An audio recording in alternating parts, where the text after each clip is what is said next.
Domitéo.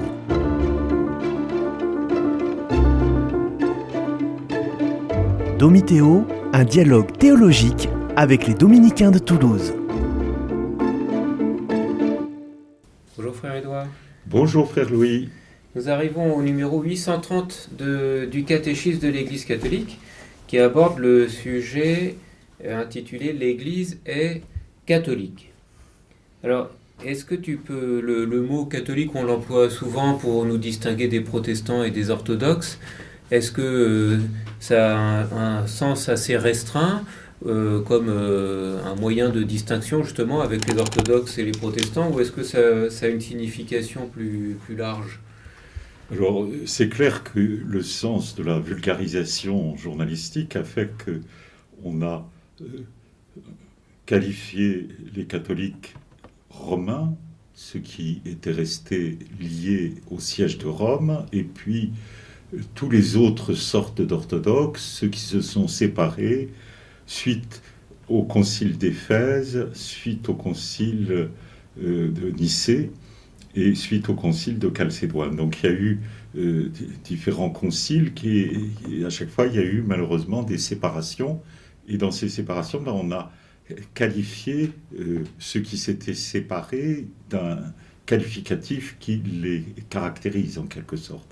Donc tous ceux qui se sont séparés dans les premiers siècles ont été appelés orthodoxes, puis au XVIe siècle protestants avec la Réformation qui a débuté avec Martin Luther et Zwingli en Suisse, et puis les catholiques, donc c'était un peu la branche mère résiduelle en quelque sorte. Mais son vrai nom veut dire selon le tout, selon l'intégralité, parce que holos en grec veut dire tout, selon le tout. Alors il existe trois types de tout: le tout subjectif, le tout essentiel en même temps, le tout par partie que l'on appelle le tout intégral, et le tout potentiel. Et l'Église catholique est un tout selon ses différentes dimensions. Elle est tout subjectif parce que c'est Jésus qui est présent en elle. Je serai avec vous jusqu'à la fin des temps, dit Jésus. Donc elle est de ce point de vue-là, selon ce tout qu'est Jésus lui-même, avec le fait qu'il est la tête par rapport à son corps, ou l'époux par rapport à l'épouse.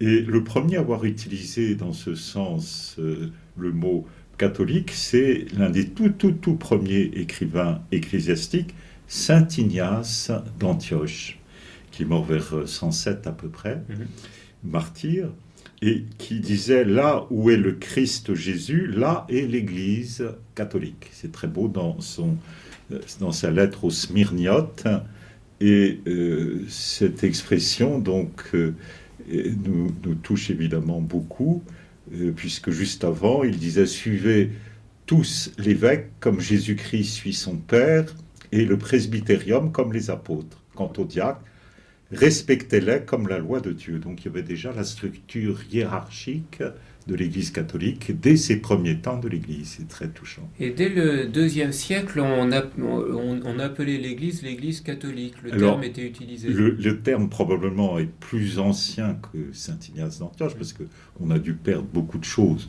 au niveau des écrits qui ont disparu, l'oralité, mais il fallait bien se distinguer au niveau de la loi romaine, parce que soit on était du côté des Juifs et on avait des privilèges acquis par beaucoup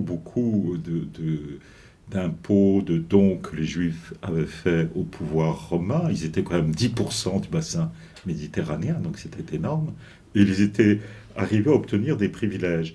Et naturellement, l'Église catholique greffée sur le trône d'Israël se sentait d'abord plus communément attachée à ses racines. Et donc, dans un premier temps, elle a demandé d'avoir le même traitement que les Juifs. Mais les Juifs ont dit, mais nous sommes une ethnie, nous avons des privilèges parce que nous sommes une ethnie.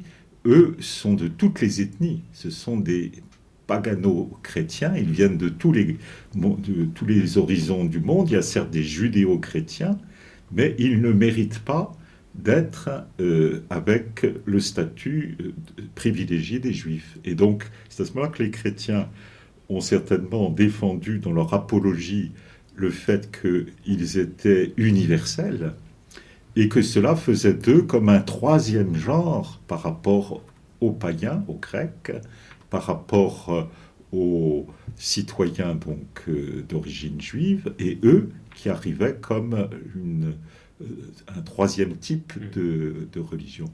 Et c'est vrai que le mot christianisme, il apparaît aussi au même endroit avec saint Ignace d'Antioche dans ses lettres, et il utilise aussi le mot judaïsme qui n'existait pas beaucoup avant, mais qu'on trouve quand même dans les écrits deutérocanoniques, c'est-à-dire les écrits grecs de l'Ancien Testament.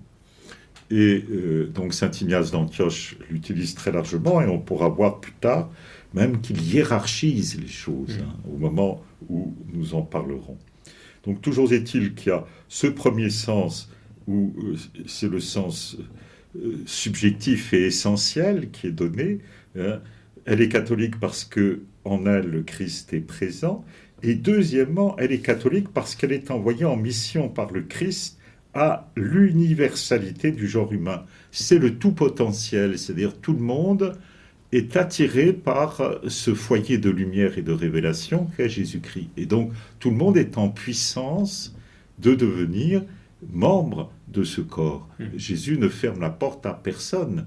Si quelqu'un veut bien, il peut rentrer dans cette église. C'est pour cela que c'est si facile de devenir chrétien. Même des non-chrétiens, comme nous l'avions vu dans une autre émission, peuvent s'administrer le baptême à partir du moment où ils veulent faire ce que l'Église veut faire. Voilà. C'est-à-dire, veulent ce que le Christ veut pour appartenir à son corps. Donc il y a une très grande libéralité pour rentrer dans l'Église catholique, alors que quand on est juif, il faut un papa juif, une maman juive, historiquement, puis petit à petit, après les destructions de 135 qui ont eu lieu avec la guerre contre les Juifs, on a dit il faut au minimum une mère juive. Et de nos jours, c'est encore la règle, il faut une mère juive pour être juif, c'est-à-dire appartenir à quelque chose de vraiment charnel au sens noble du terme, c'est-à-dire appartenir à une descendance. Ignace d'Antioche dit là où est le Christ Jésus, là est l'Église catholique. Et donc, si on va à une extrémité, mais si un musulman rencontre, et ça on en voit quelques-uns, rencontre le Christ découvre le Christ et ont foi en lui, ça veut dire que l'Église catholique est en eux? Alors, d'une certaine manière, si Jésus est en eux, oui, il y a déjà le passage de cette potentialité à l'actualité, mais sans la visibilité. Et le baptême, le gros avantage du baptême, c'est que ce sont des liens avec d'autres personnes qui ont administré ou s'administrent le baptême, et du coup, il y a des liens visibles en même temps. Et n'est vraiment chrétien au sens plénier du terme que celui qui est uni à l'Église d'une manière invisible par la grâce et tout ce qui va avec la grâce, et par une appartenance avec un corps dont la visibilité ne fait pas de doute. Oui, de grand. Alors, au numéro 830, toujours, il est dit que dans l'Église catholique, il y a la plénitude des moyens de salut, et entre autres qu'on y trouvera toujours la confession de foi droite et complète. Alors, est-ce que ça veut dire que dans l'Église catholique, il n'y a jamais d'erreur concernant la foi et qu'elle sera toujours droite et complète dans l'Église? Oui, ça, c'est un acte de foi que nous faisons dans la sainteté de l'Église, une sainte catholique. Nous avons déjà médité sur ces points, apostolique, parce que fondée par les apôtres. Et il y a donc une assistance du Saint-Esprit tout du long des siècles qui fait que l'Église ne peut pas se tromper, ni nous tromper, par ce qu'elle enseigne au plus haut niveau. C'est ce que nous disons d'ailleurs dans l'acte de foi. Mon Dieu, je crois fermement aux vérités que vous nous avez enseignées, que vous nous enseignez par votre Église, parce que vous ne pouvez ni vous tromper, ni nous tromper. Donc ça, c'est une certitude de foi. Cependant, tous les textes que l'Église exprime n'ont pas le même niveau. Et ça, c'est important de le comprendre. Quand le pape, par exemple, parle dans un avion, c'est moins que le magistère universel de l'Église. C'est du papotage. Et donc, du coup, il ne faut surtout pas dire le pape a dit, donc l'Église universelle s'est prononcée sur un point. C'est seulement du papotage en avion avec des journalistes, ça n'a aucune valeur magistérielle. C'est une opinion. On est dans l'ordre de l'opinionnable et non pas... Il faut des formes particulières. L'encyclique, quand un pape publie une encyclique, il enseigne. Et là, c'est du magistère ordinaire, universel. Au-dessus, il y a des définitions. La dernière définition, c'est le pape Jean-Paul II qui l'a donnée en disant que le sacerdoce était réservé aux hommes depuis l'origine des apôtres. Et puis au-dessus encore, il y a des dogmes. Par exemple, le dernier dogme, le dogme de l'Assomption de la Vierge Marie, qui est important puisque nous affirmons que la Vierge est montée au ciel en son corps et en son âme. Et les motu proprio, c'est à quel niveau? Alors, les motu proprio, c'est des mouvements propres du pape dans lequel il prend des décisions plutôt canoniques, c'est-à-dire c'est la gestion du quotidien, c'est-à-dire bon, je nomme telle et telle personne pour arranger telle et telle affaire, je prends des décisions donc au jour le jour. Ah oui, d'accord. Ouais. Donc ça n'a pas grand poids, sauf si dedans le pape veut dire explicitement et j'enseigne au nom de Saint-Pierre telle et telle chose que mes prédécesseurs avaient déjà commencé à exprimer. Merci frère Edouard. À bientôt. À bientôt.